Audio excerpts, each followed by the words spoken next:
Ready to go! Alrighty, ladies and gents, welcome to this tutorial show today. I like doing tutorials because I know you guys enjoy them, and every now and then I just feel like it's a good time to talk about it. And today, as you saw in the title of this video, I'm going to talk about how to get strong specifically for arm wrestling and where the priority lies in which order you should get strong in. Because we all start very differently, we all start with different platforms, and if you try to get strong in the wrong areas, you risk injury and you don't become as good an arm wrestler. So the 4 fundamentals that I'm going to talk about and which order we're going to actually do them in. Okay, we've got our hand and wrist as one fundamental, predominantly cupping, but assume for this video we're going to put cupping and pronation in the same basket, even though I normally would consider them 2 separate fundamentals. And then we're going to talk about back pressure and side pressure. Okay, so without a doubt, you want to start with the hand and wrist. You saw the video. If you didn't see Juji Mufu's latest video, go check that out because I explained this method of arm wrestling. So if we just take a deep cup and we don't worry about our arm in terms of back pressure, we don't worry about side pressure, we just lean back in the chair, put our both feet forward. By the way, this is Heather. If you haven't met Heather, my wife Heather. So Heather, just both feet forward, lean right back, and we want to find a balance point where we can let go of the table and we're good. Both feet forward. Like if we let go right now, we fall over. Now, even if one person is stronger than the other, you can still find this balance point. The purpose of finding the balance point is going to identify for you how you're going to start feeling where you need to be strong in the hand. You're going to start feeling the balance of strength that you need to develop between cupping and pronation predominantly. Cupping and pronation will serve you incredibly well. They are the foundations of John Brzezink's training. If you ever get table time with John Brzezinck, he basically grips you up like this, puts you in a hook, and says, all right, now we're going to try to top roll from here. And it's just straight back. We both drag and we just cup and we pronate. Okay, so this is where you need to start. And the reason you need to start with cupping and pronation is it's truly safe and it's truly not going to give you any of that initial pain that so many of you experience when you first start arm wrestling. The pain that I'm talking about, it feels like a toothache. It radiates right from the connections of your elbow all the way up to your shoulder, and it's not uncommon to have people even quit. Definitely quit. I've seen people who admit themselves to hospital. I know when I did it, and I started in the wrong strength. I remember having to drink a coffee through a straw because I couldn't pick up the weight of a coffee cup. I couldn't scrub my face.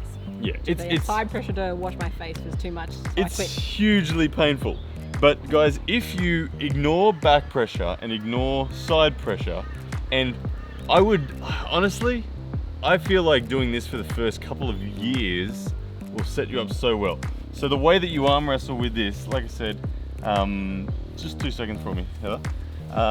Even if your opponent's not willing to do this with you, if they want to try to pin you, you just imagine your elbow is a pivot point. So left and right, it can pivot. Also up and down, it can pivot. No matter where your opponent goes, you are not going to resist their force in either of those vectors, up, down, left, right. The only thing you're going to matter and care about is cupping and pronating. Okay, you're going to learn to try to stop people purely with cupping and pronating. So if Heather goes to pin me with side pressure, I can just move like that. Okay, now I can stop Heather from pinning me here just with cupping and pronation. She can't get through. So you don't need your opponent to be on board. And look, if they're too strong for you to stop with just cupping and pronating, that's fine. Just learn to lose slower, and eventually you're going to be like, oh, there it is. Now, as I was saying, no pain, but also a really good benefit of you're going to develop very subtle skills in the hand and wrist, very good technique, and those techniques will translate to your setups later on down the track. All right, that's priority number 1.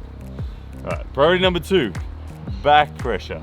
Okay, as you become a good arm wrestler, let's again, a bit more context. In the novice phase, hand control is king.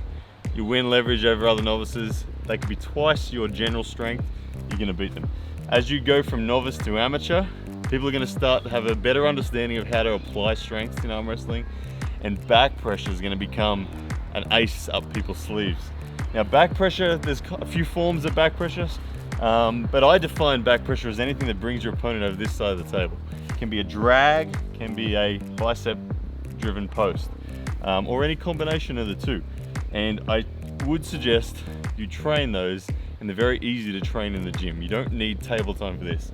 Just simply getting in the gym. If you can have your elbow on a table, fantastic. This sort of stuff. So you can see here, I'm not just using bicep, I'm not just using drag. Combining the two movements, get strong on this, guys. The tighter you can be on that, the greater advantage in the setup. So if we come to a tournament and I have superior back pressure, so let's load up like we're about to have a match. The person with superior back pressure is gonna have height. They're gonna dictate the terms, and then combined with all of the strengths you've had in your hand from the first phase of getting strong, you're gonna have good hand control, and you're gonna be able to take the victory from there. Okay, back pressure, really simple. Bicep and drag, okay? Drag you can do from your chin-ups, and biceps, get a cable machine with a low or parallel attachment and crank it up, okay? This is separate from your hand training. Now, phase 3, guys, that was a quick phase 2. Trying to dig his way out. Our dog's trying to escape.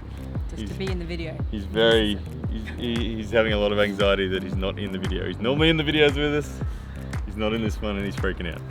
Anyway, thank you, Charlie. Step 3, that was a weird click. Step 3 in how to get strong for arm wrestling. And I would say this is the final step. And if you try to do this one early, you're gonna hurt yourself. And I'm talking about side pressure and coming forward at your opponent.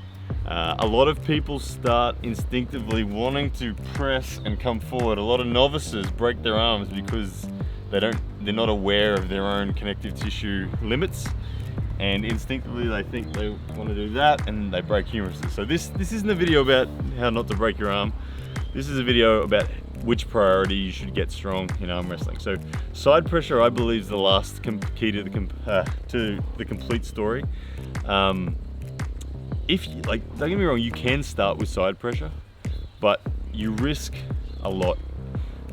You risk a lot in the sense of you're gonna miss out on becoming a good arm wrestler. You're just gonna be going straight away for the all-out brute strength. And although that may lead to success, you really wanna have all of the fantastic awareness that comes with starting as a hand-based arm wrestler, adding the back pressure component, and then side. But don't get me wrong, if you are all in and you want to become a 100% genuine elite, then yes, start with side pressure now. But the layering, as I said, hand control, back pressure, side pressure. Now, the reason this is the case is if you start with side pressure, that pain that we mentioned before is going to kick your ass if this is your first few months in the sport, even if it's your first year or maybe even first couple of years in the sport. It's a painful experience, and it comes from side pressure because the vector of side pressure is just simply not something that our body is used to doing, and we're asking our body to be strong in that direction. So it takes a lot of conditioning. For me, it took about 2 years before it wasn't an issue to go hard on side pressure. Side pressure is the ultimate, what will determine victory. Everything beforehand is setting up leverage, but ultimately you need to, wherever the match stops, you need to be in a position to have more side pressure than your opponent. The way to train side pressure is best done on a table with a cable machine directly to the side or 45 degrees to the side. And you can combine it with rolling handles to threaten your hand, or you can just simply grab a strap and isolate side pressure. But side pressure will really stretch your inner elbow. You will feel it. All those areas that cause the pain will be targeted, and they will become very painful initially, but they will become conditioned, and they will be ultimately one of the biggest things that separate you as an arm wrestler from all other strength athletes. It's that inner elbow conditioning. I think Juji Mufu, when he was here at my place, he's a phenomenal athlete, so much more capable than me in almost every other respect, yet his inner elbow just can't handle the side pressure just through a lack of conditioning. So side pressure on the table, we all know it, it's going for the kill. Everyone wants to go for the kill. It's trying to pin your opponent. Go for a head, load it into a hook. Now drive for the side. You can see this is where straight away there's pressure on the outside here, there's pressure on the inside of the elbow. This is what makes you sore, but this is what arm wrestling really is about at the end of the day. So it is needed. You can't get away by not having side pressure at all, but it is, in my opinion, the last piece of the puzzle. And when I tell the story of my arm wrestling, like I said, I started with the hand base, I developed back pressure, but then I had a match with Justin Bishop, and even though I won the hand, he still beat me because he had way more side pressure than I had. And now, of course, I am here training with Todd Hutchins, the side pressure king, and I feel like it's an appropriate thing for me. But if you start with side pressure early, good chance you get soft tissue injuries, plus good chance you don't develop the table awareness that you need to be an elite arm wrestler, plus you are at high risk of break arm if you're in the novice department, even amateur department. What do you reckon? Make sense? Makes sense to Heather. Hope it makes sense to you. Alright. Anyway guys, thank you for tuning in. Todd Hutchins is going to be here in a week. Oh my goodness. 1 week. So if you want to, I can't wait. I'm going to see if how my side pressure compares to him. Let me know in the comments as well. Do you think I can pin the man on the table in a training capacity? I don't know. I feel like I can. I feel like Todd's going to get here and home ground advantage is going to make a difference. Yeah. And the shaking head. Anyway, see you guys. Yeah, that's a man!